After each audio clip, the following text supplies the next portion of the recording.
안녕하세요, 코큐텐입니다. 어항 세팅 준비가 다 끝나셨나요? 이번 영상은 어항 세팅부터 물을 채우고 물잡이를 시작하는 것까지 말해보겠습니다. 저의 지난 영상에서 저는 한 자반 이상의 어항으로 시작하시라고 추천드렸습니다. 그래서 한 자반 어항을 기준으로 설명하겠습니다. 어항을 처음 사셨을 경우에 세척을 안 해도 특별히 문제는 없지만 저는 새 어항은 한번 물을 채워서 어항에 남아있을지 모를 것들을 제거해 줍니다. 그러면서 어항에 새는 곳이 없는가를 확인합니다. 2자 이하의 어항은 유리로 되어 있는 제품이 대부분이기 때문에 깨지지 않도록 정말 주의해야 합니다. 사자마자 모서리를 깨는 사례가 많습니다. 보통 세척이나 물샘을 확인하기 가장 좋은 곳은 욕실입니다. 그런데 욕실의 바닥은 타일 바닥이나 돌바닥이 많습니다. 그래서 어항을 내려놓기에 위험합니다. 그러므로 이때에는 나무판이나 고무판을 밑에 깔고 진행하는 게 좋습니다. 저의 경우는 화장실 변기 아랫가는 쓰지 않는 나무 발판을 이용하고 있습니다. 화장실에 고무 매트가 깔려 있다면 그냥 내려놓아도 무방합니다. 새 어항 밑에 신문지를 깔고 올려둔 다음에 신문지가 젖지 않게 물을 거의 가득 채워주세요. 30분가량 기다렸다가 물이 새는 곳이 없는지 확인해 주시면 됩니다. 물샘을 확인하는 것은 귀찮기는 하지만 매우 중요한 일입니다. 만일 한 방울씩 미세하게 새는 곳이 있다면 나중에 세팅한 후에 어항이 어느 날 터지는 경우가 발생할 수 있습니다. 한 자반 어항은 수면을 30cm까지 채웠을 때 40리터의 물이 들어갑니다. 어항이 한번 터지는 일은 거의 없지만 40리터의 물이 모르는 새에 흘러나오면 상상하기도 싫은 결과가 초래됩니다. 따라서 어항의 물샘 체크는 꼭 하셔야 됩니다. 물샘 확인을 하셨다면 놓을 자리에 우레탄 매트를 깔고 어항을 올려놓습니다. 우레탄 매트가 없어도 괜찮지만 있는 것은 확실히 좋습니다. 그리고 보통 어항을 구매하게 되면 같은 규격의 우레탄 매트가 동봉되어 있습니다. 어항을 올려놓은 다음에 흔들림은 없는지 수평은 맞는지 확인해야 합니다. 수평의 경우 정확히 딱 맞게 조절해 주심을 추천합니다. 어항의 수평은 우레탄 매트 아래로 종이를 개어서 수평을 맞추시는 게 좋습니다. 시간이 지나 이제는 안 쓰는 명암을 이용하면 더 좋겠습니다. 수평이 맞았다면 이제부터 당분간 절대로 움직이지 않을 수 있는가 다시 한번 확인해 보세요.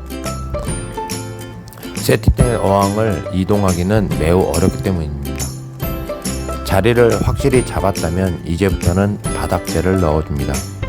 바닥재는 소일의 경우 세척 없이 넣어주고 흑사의 경우는 2에서 3회 세척하여 넣어줍니다.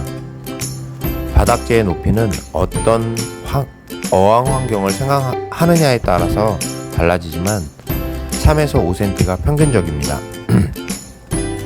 탱크항의 경우에는 없을 것입니다. 그리고 물을 2분의 1 먼저 채워줍니다. 물을 채울 때 바닥재가 파이지 않도록 여러 방법으로 채워주시면 됩니다. 처음 어항을 세팅하신다면 채워주는 물량을 어느 정도 정확히 확인하는 것도 좋습니다. 한 자반 어항은 가로 45, 세로 30, 높이 30, 수면 위치로 30 정도 생각하시면 이론상 40.5리터이지만 바닥재 및 레이아웃 때문에 물량이 차이가 많이 납니다.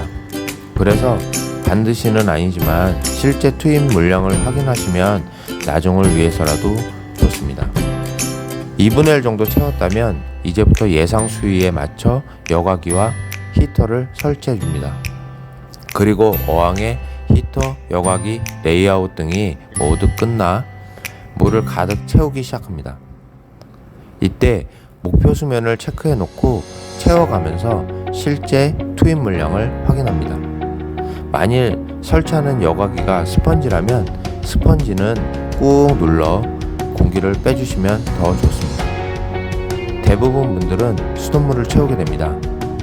수돗물에는 살균 성분인 염소 성분이 들어가 있기 때문에 아직까지 설치한 여과기에는 박테리아가 살 수 없는 환경이 됩니다.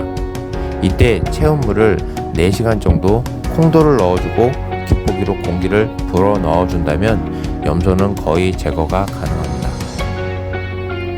또는 채워놓은 수돗물을 하루 24시간을 놔두고 염소는 공기 중으로 날아가며 제거됩니다. 그리고 염소를 제거하기 위해 사용하는 것이 염소 제거제입니다. 가장 쉽게 접하는 염소 제거제는 물생활용품 주문하면 받을 수 있는 네오시가 있고, 그 외에도 염소 제거제는 어느 회사 것이든 다 똑같다고 생각하시면 됩니다. 각 회사 제품마다 정해진 용량이 조금씩 다를 수는 있으나 과량 투입하더라도 물생물에는 영향이 거의 없으므로 조금 가량 투입했다 하더라도 문제는 되지 않습니다. 염소 제거제를 투입하시고는 30분 정도 후에 염소가 완전히 제거되었겠구나 라고 생각하시면서 사용하시는 게 좋겠습니다. 그 다음이 박테리아제를 투입하시는 것입니다. 박테리아제 역시 물생활용품을 주문하였을 때 서비스로 오는 소포장 네오-A를 보실 수도 있고, 그 외 많은 종류의 박테리아제가 있습니다. 여기서 제가 네오 시리즈에 대해서 설명을 하는 이유는 네오 제품을 선전하기보다는 보통 서비스로 네오 제품을 받는 경우가 많기 때문에 말씀드리는 것입니다. 또한 네오 시리즈를 잘 보시면 A, C, V가 있고 각각이 다른 용도입니다. 그래서 헷갈리는 경우가 많고 순서가 다르게 투입하면 무용지물이 될 수도 있습니다. 특히 수돗물을 채우고 난 다음에 네오 A를 넣고 네오 C를 넣는다면 네오 A는 무용지물이 됩니다. 이유는 네오 A는 박테리아제이기 때문에 염소 성분이 많은 수돗물에 넣었을 경우에는 박테리아가 거의 모두 죽기 때문에 넣어준 의미가 없어집니다. 그러므로 네오 제품을 사용할 경우에는 네오 C를 먼저 넣어서 염소를 제거하고 박테리아제인 네오 A를 넣어줍니다. 이때 네오 V를 함께 넣어주면 네오 A의 박테리아가 더 활성화되도록 합니다. 그래서 말씀드리고 싶은 것은 내가 수족관에서 물잡이 용품을 구입했다면 갖고 있는 것이 박테리아의 제인지 염소 제거제인지 또 박테리아제 활성제인지 확인하시고 사용하시는 것이 좋겠습니다. 이렇게 수돗물에 염소를 제거하고 박테리아제를 투입하셨다면 어항 세팅이 끝나신 것입니다.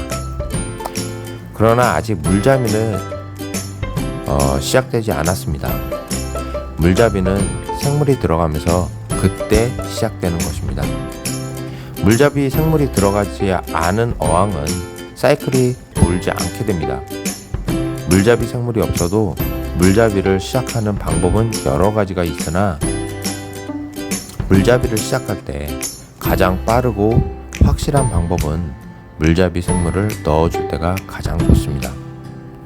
그리고 물잡이 생물은 내가 키울 어종으로 하는 것이 가장 좋겠습니다. 물잡이에 대한 것은 다음 편에서 물잡이의 개념과 하는 방법을 좀 더 자세히 설명하겠습니다.